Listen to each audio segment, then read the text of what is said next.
In your struggle against Iran, you have made some unlikely allies. There is a kind of a tacit alliance between the major, what are called the moderate Arab states, Egypt, Saudi Arabia, and others with Israel.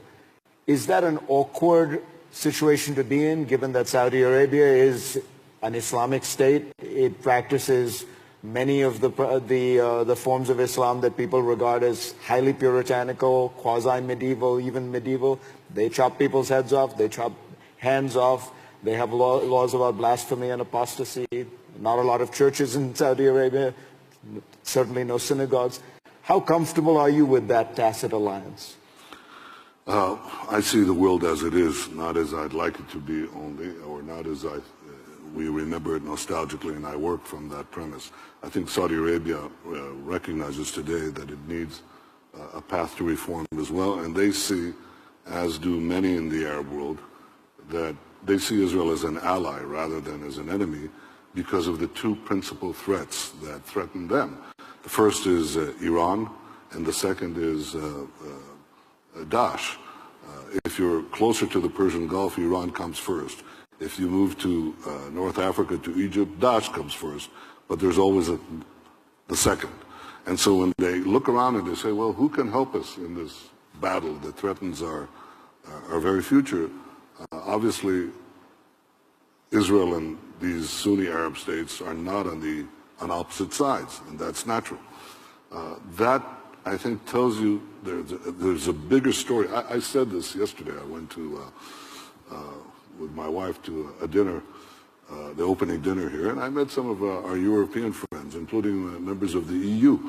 And I said, look, I have one request, that the EU policy shaped in Brussels, not the individual European countries, but the EU policy vis-a-vis Israel and the Palestinians merely reflect now the prevailing Arab policy to Israel and the Palestinians. There is a great shift taking place, and it might be.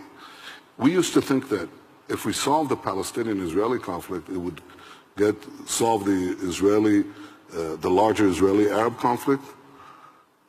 The more I look at it, the more I think it may be the other way around, that by nurturing these relationships that are taking place now, that could actually, with the Arab world, that could actually help us resolve the Israeli-Palestinian conflict, and we're actually working towards that end. And the most dramatic change, without a doubt, is the relationship that is beginning to develop between Israel and most of our Arab neighbors in order to fashion a Middle East free of the dominance of militant Islam. My father's generation was entrusted with regaining for the Jewish people what was lost in antiquity, that is, a state of their own. My generation is charged with protecting and nurturing what was regained. And in so doing, I think we can also change the world. The things that we're doing in Israel are changing the world.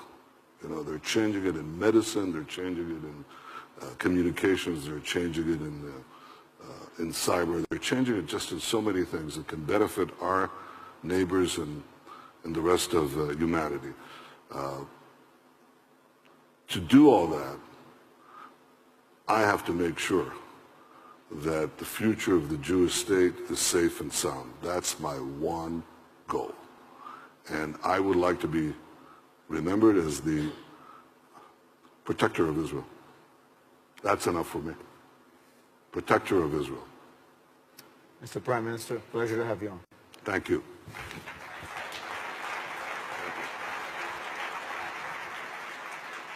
Thank you all very much. Thank you.